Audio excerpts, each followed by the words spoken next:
Handicapper Steve here, handicapping the racing from Indiana Grand Racecourse here on Wednesday. It's the 8th of July, 2020. Gonna look at the stakes races on the program from Indiana, but before I get on to that, remember to please follow me on Twitter at Horse Racing. Get 5 for more selections for racecourses around the world, and also join me this upcoming Saturday for my July Cup preview from Newmarket, and also the Bluegrass from Keeneland.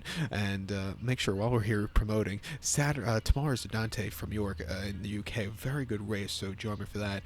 But basically, just join me on YouTube. But let's get to the stakes action here from Indiana. We're going to look at races 10 and 11. Both of them you're going to see quite a few of those horses out of these races, I think, run in the first Saturday in, not May, but September. But let's get to the action. Race 10-11, the 10th race, it's the Indiana Oaks. Grade 3, purse $200,000, race for 3-year-old fillies here. We have a field of 11 horses heading to the main track. The distance of ground is 1,700 meters, or the distance of ground of 1 mile and 1/16th on the main track. 1,700 meters, mile 1/16th here in the Indiana Oaks. Top selection, we're going to go with the number 4 horse, Impeccable Style. We'll go 4-10-6-9 in the superfecta.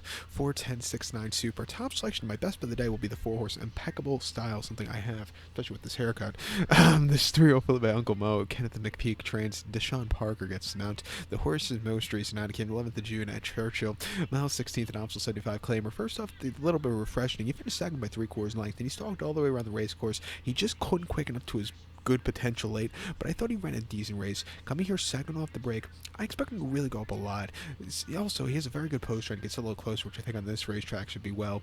2 back, he ran the Bourbonnais Oaks at Turfway, 1 mile, March the 14th. He finished third by 2 1/4 lengths there, and he just really didn't have a lot that day, never quickened up, and just kind of stalked all the way around the race course. And then before that, a few weeks prior, a month prior, at the Fairgrounds, mile 16th in the Rachel Alexander, she finished 5th by 8 3/4 lengths there, and she just really couldn't keep up with those very better horses. Finite, is a very good horse, and she just wasn't getting in front of her. And then before that, Churchill, 20th of September, 7 furlongs, main special weight for an 89K. She won by 2.5 lengths. She stalked, she got the lead, and then she took off clear. Her debut at Saratoga was a weird run, going 7/8 in main special weight.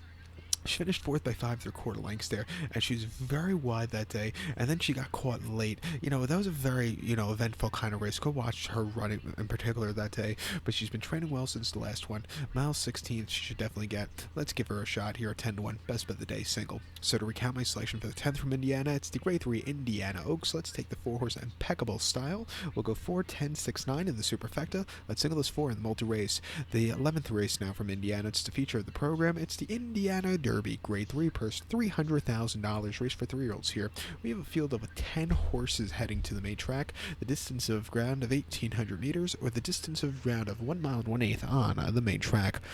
1,800 meters, 1 mile 1/8 here in the Indiana Derby.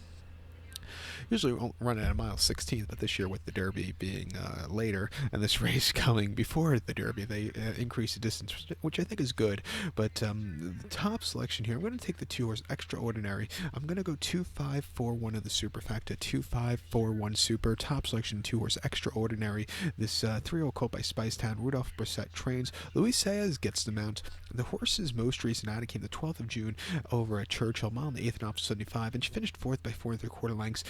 Sat back early, that day, and sat a little bit too far back for my liking, and, had a run late, but it wasn't anything spectacular. From the rail, hopefully seeing a little bit closer, where this horse really does his better running style. I think this horse goes up a lot more. Like I said, I just wasn't a fan of the running style last time out. He had blinkers on last time out for the first time. He's going to get them again today, so hopefully it'll be a little bit more forwardly placed. 2 back here in the 16th of May at Gulfstream, 1 mile optional 75, and he finished second by 3 1/4 lengths there, and he was very wide, but he was closing up well from his starting position. I thought it was a decent event.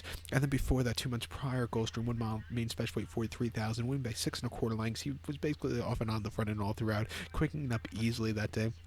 Very impressive victory. And then before that, in his debut at Tampa, going a mile 40, he finished 4th by 9 3/4 lengths, and he had a horrible break, and he was just behind the A-ball after that from a horrible post draw. But he's been training very well at Keeneland. Every workout's been getting better. He has speed, and I think he should use it here. 10-1, he goes up a lot with me.